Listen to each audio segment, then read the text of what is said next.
so much for being here with me today. I'm really excited to tell you about an opportunity to potentially get funding to support some work that you might do in your classrooms or your programs at your institutions. My name is Cindy Gilbert. I'm a Senior Program Officer at VentureWell. And I think I'll just jump right in because I'm really hoping to be able to spend a bunch of time answering questions if people have them. Hope you guys can see me okay. I seem a little dark, but just a little tiny bit about VentureWell in case you're not familiar with us. VentureWell is a nonprofit that's based in Western Massachusetts. This is a picture of actually where we're located. So it's very rural. It's a beautiful area, about 2 hours west of Boston. Most of our staff, which are around 60 people, live and work in this area. It's near Amherst, if you know Amherst. But a bunch of us are actually remote employees even before COVID. And so I actually am based in Missoula, Montana. And I've been working for VentureWell for about 9 months now, but I've been connected with VentureWell personally and professionally for over a decade. In fact, the first time I got connected with VentureWell is that I applied for and received a faculty grant. And so now, a decade later, I oversee the faculty grant program. So I'm very well versed with this work from both sides as a recipient as well as now overseeing it. Oh, and just a little bit more about VentureWell. Just quickly, we were formed in 1996, and we've been located in this area the entire time, and with a consistent mission, which is to cultivate a pipeline of inventors, innovators, and entrepreneurs driven to solve the world's most pressing and biggest challenges. So no small feat. We have many funders and partners. Some have been funders and partners with us since the very beginning. So in particular, the Lemelson Foundation, and actually the VentureWell was formed as the brainchild of Jerry Lemelson, who was one of the most prolific US inventors in the last century. But we also have a lot of other different funders and partners, a lot from state and federal departments, as well as other foundations like the Bill and Melinda Gates Foundation, Kauffman Foundation. You can see the smattering here. This is just a handful of them. We really focus on 3 different pillars of work at VentureWell. The first being supporting early stage inventors. So those students in particular, they're generally students, sometimes they're faculty members, but that have an innovative idea and they want to take their ideas to market. We really try to support those efforts, like how to move from institution out into the world and into the market. We also support institutional change agents, which we really see those people as being, in particular, faculty. So those faculty that are really developing programs and courses that are really cultivating and supporting university innovators and really promoting institutional change from within. And we do that through a number of ways: grants, workshops, and trainings and convenings. And that's what I'm going to be focusing on today because faculty grants fall within that. And then our third pillar is strengthening the invention and entrepreneurship ecosystem. And we do that mostly through higher ed, but we also do different global work where we're trying to foster that as well. So I'm going to jump right into faculty grants so that you get the most bang for your buck here today. Faculty grants are specifically to fund new courses or programs or to enhance, expand, or improve existing courses and programs. Those courses and programs need to focus on STEM in some capacity, so they don't have to fall within a STEM discipline. Like, for example, a PI could be from a discipline that's kind of considered outside of STEM, but as long as they're interacting with STEM disciplines, we will accept those proposals. And the other focus needs to be on innovation and entrepreneurship to some degree, even if it's like a baby step into I&E. And you probably will hear me say I&E a lot. If I do, I'm referring to innovation and entrepreneurship. So since 1996, which was the year VentureWell began, this program was the very first program that was started.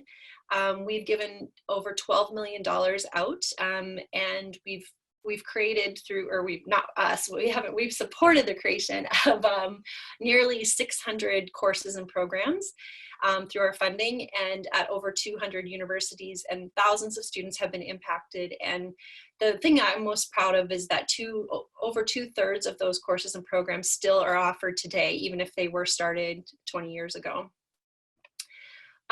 So faculty grants at a glance. So we generally run 2 faculty grant cycles a year, one in the spring and one in the fall. The next deadline is May 20th. So you're in perfect opportunity right now to submit your proposal for the May 20 cycle, the deadline May 20th. The next cycle will be in fall, and usually the deadline is sometime in November. Just to give you a sense, we give out $600,000 approximately each year, and so for each funding cycle, if we do have 2 a year, we give about $300,000.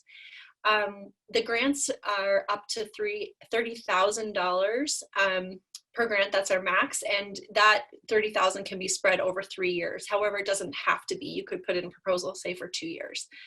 And just to give you a fund rate, we fund about 15 to 25% of proposals that are submitted. Like I said, we focus on STEM entrepreneurship, in particular social and/or environmental impact. We really are looking for proposals with experiential learning by doing, so project-based work. Also, we absolutely want to see that there are student teams involved. So we want to see that the course either results in the formation of student teams or they're already working in teams during the course or program. And we really like to see that proposals are coming from institutions that have a supportive entrepreneurial ecosystem, meaning you might have a tech transfer office, or you might have business and entrepreneurship clubs, or you have maker spaces or things like that. Again, it's not necessary. So for example, if this is your first foray into I&E, we don't expect you to have an entrepreneurial ecosystem, but we expect you to be thinking about how you will give your students support in this realm if you don't have that. And then we also look for a plan for financial sustainability. So if we help to fund this course or program to get off the ground, and it's over a 3-year cycle, what will happen after those 3 years? How will your institution step up to ensure that the course or program is sustainable within the system? So this spring cycle, we actually have a theme, and we have done this the past 2 years. And so the theme is sustainable design. So we're really looking for proposals specifically that are focused on sustainability. So we're looking for sustainable innovation and technologies. And I want to be clear that can include social and/or environmental. Sometimes people think we're only talking about environmental sustainability, but we're really looking for the best proposals actually marry the two, because we feel like they're inextricably linked, but it can be and/or. But in particular, we are really looking at courses and programs that are integrating what we consider to be core or key sustainability concepts and tools, including systems thinking, life cycle analysis, green chemistry or green materials, circular economy, biomimicry. Those are just some examples. They don't have to include those things. And this year, we're really putting a strong emphasis on climate change solutions. So we highly encourage you to submit proposals that have this as an underpinning theme. So if you have an idea for a course and program and it's attached to climate change, your chances of being funded are actually higher this specific spring cycle. And specifically, we're looking at climate adaptation and/or mitigation. So are your students working on challenges related to greenhouse gas emissions or reduction, waste management, food waste, manufacturing waste, pollution related to air and water, deforestation, or ocean health, transportation and urbanism issues? And again, don't forget about the social sustainability aspects of that. So if you're working with students that are really on the front lines of being the recipients of what will happen related to climate change or what is happening, and you're tying that to like a local or regional effort, that would make a very strong proposal. So what this grant provides, what do you get with this grant? With this grant, you get $30,000, as I said, up to $30,000 in funding over the course of 3 years. You also receive a required training to join us at our Green Launchpad Educators Workshop, which we host every fall. And so that would be for at least one member, if not 2 members of your team. And generally it's the PI and some other collaborator. And at that workshop, we actually go through it's a usually about a 2-day workshop, and we go through core sustainability concepts, and you actually get to go through exercises and be quote unquote the student, so you can go back to your classroom and actually integrate those things into your classroom. We also talk about collaborative work, team building, also business, like looking at business models and entrepreneurship as well. You also receive monthly peer-to-peer community of practice calls, which are held virtually, and they're facilitated by us at VentureWell. And really it's for all the grantees of the spring cycle to come together each month and really talk about the challenges that they're facing, or the opportunities that they're receiving, and share and learn together. We found that with the community of practice efforts, that the courses and programs that we're funding actually get put into place quicker and are more sustainable. So we've really been embracing this community of practice effort. And lastly, the funding will cover at least one attendance at our annual conference. And in 2021, it will be in DC, just so you know. Some examples of recently funded sustainable design grants, just to give you sort of a quick snapshot of the different types of universities or colleges that we fund, as well as the different types of projects. At Johnson C. Smith University, they created a sustainable design fellowship opportunity. So these students actually go out and get experience in sustainability focused opportunities.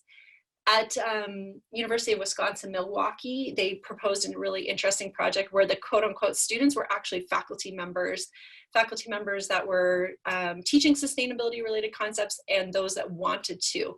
So they're coming together, and they basically have created a network and a training opportunity for their faculty.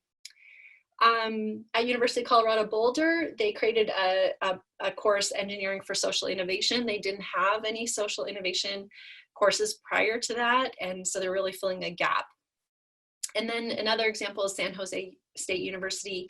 We funded a new course in entrepreneurship and innovation for Earth System Science students.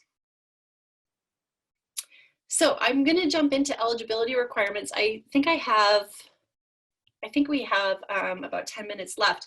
I just want to make sure that there's lots of time for questions. So I will just go through these quickly. You will actually have these slides to refer to. So I won't spend a lot of time on them, so that I can hopefully answer any questions that you have. But quick eligibility requirements: you need to be at a US-based university or college. You can be partnered internationally, but the grant actually goes to a US institution.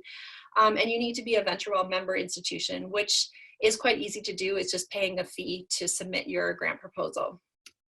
The proposal components, really quickly, is a 5-page narrative. It includes a work plan and budget.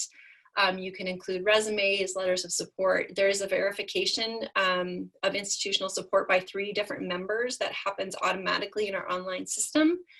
And there's full guidelines available online, and I'll provide that URL in a second. Some tips around writing your proposal narrative: just be really clear about what you're proposing, what gap that you're actually filling, and what's the process that you're using in order to fill that gap or solve that problem.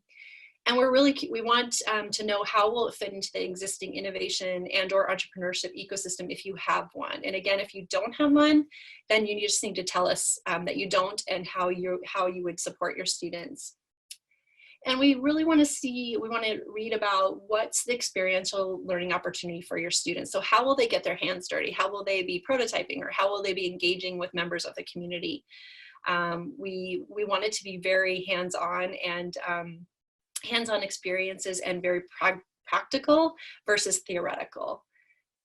We also will be looking for how teams will be formed, and also what's the path for students who want to continue on with their venture ideas. So if a great innovation comes up, what's the next step for them? How will your institution support them?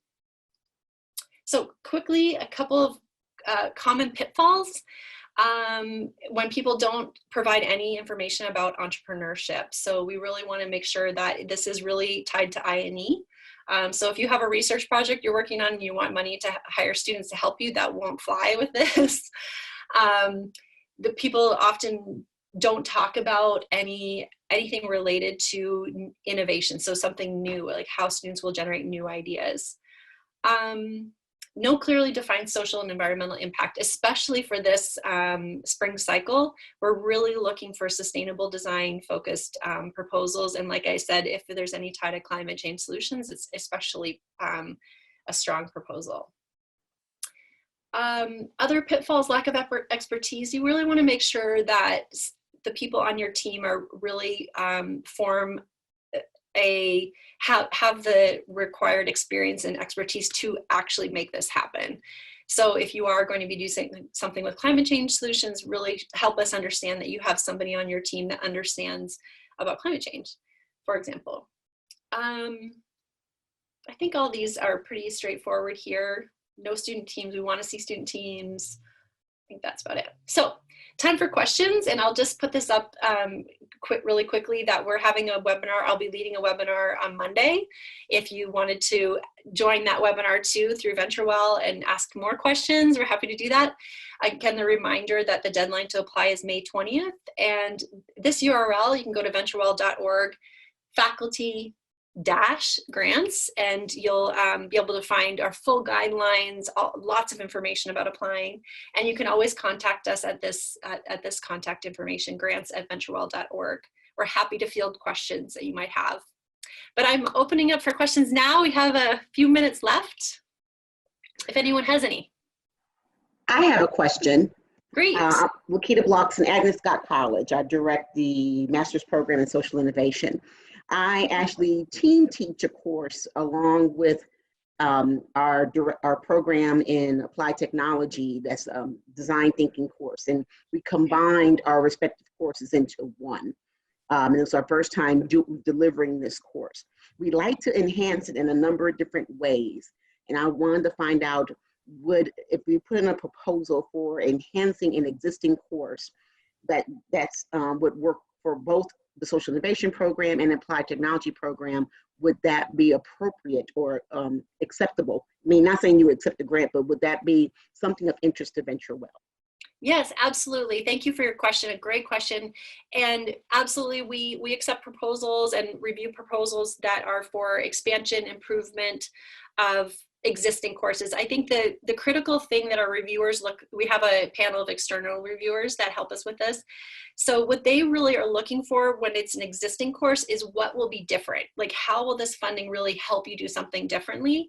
And another little tip to provide to everybody on the call is that the reviewers also are really biased, I will say, towards supporting students. So if you can really show that a chunk of the finances are going to go to support students, so are they going to get materials for prototyping?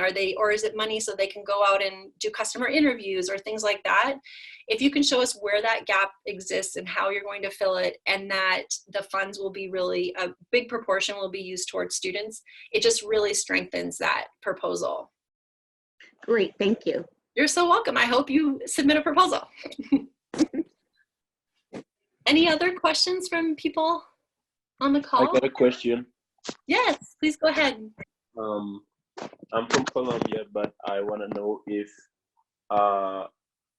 this is only for the US-based universities. I understand that it's only for the US, or we can apply from Colombia if we have an interesting proposal or an interesting project, we can apply. Yes, I really wish that we could, but just the way our funding works, we actually have to be providing the grant through a US-based college or university. So what I would say is, if you could find a partner, a US partner, we love working in international space, and we actually, you'll see in the guidelines, there's specific details called out for global work or international work. But we are obligated with the restrictions on our funding to go Okay, through. if I associate with someone in the US, in a US-based university, so then we can apply. Yes, absolutely. As long as the PI is from a the principal investigator, the person who's submitting the grant proposal is from a US-based institution, and then they show that relationship, like how the funds will be used, Like for example, if we give you $30,000, if you're following the guidelines of how the budget is structured, as long as those guidelines are followed, the capital, the money can actually be used almost entirely for the Columbian University, for example. Okay, thank you. You're welcome. Hi, Cindy. How do we determine if my university is a member?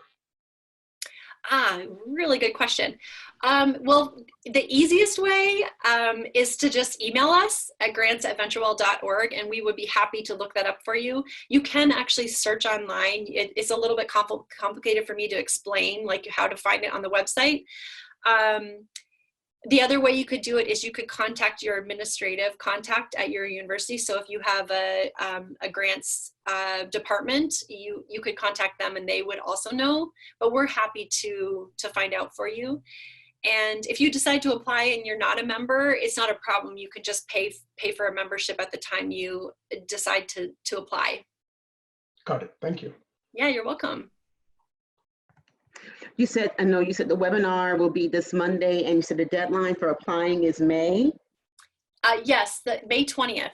May 20th, okay, great. Yes. So we just opened the grant opportunity last Friday. So you guys are perfectly in line to get your applications, your proposals in. And like I said, if you go to the faculty grants page on our website, you can actually download the PDF with all the specifics for what you need to do for the guidelines. It is quite short. It's only 5 pages. But yeah, we highly encourage you to submit your ideas. And the other thing that I didn't share in the webinar or the presentation was that if you apply and you aren't funded for some reason, because there are a lot of applications, we actually do give feedback. So it's worth, even if you're not sure if your idea is great, there's 2 things you can do. One is you can contact us and we can set up a one-on-one meeting and talk to you about your idea to help you structure your proposal before you even submit. And then the second thing is if you apply and you aren't funded, we do provide that feedback, and we're also happy to set up calls at that time to actually talk about the reviewer feedback. So you're really learning about how to improve your chances if you apply as well. Okay, great, thank you. You're welcome. Any other questions? Okay, I think I might have tapped all the questions. Well, thank you so much to everyone for joining. I'll just put it back onto the slide with the contact information. Again, please don't hesitate to contact us at grants@venturewell.org. Check out our online site to download the guidelines, but we are absolutely here to help. We really do want to encourage new schools, new PIs to apply. It's why I'm here at Ashoka U. We really want to expand our reach. So thank you so much for being here today, and we really look forward to seeing your proposals. Sorry, another question. Thank you very much. You're welcome. Thank Yeah, you. go ahead, Juan. Can you turn up the presentation, this presentation to us so we can get informated about it?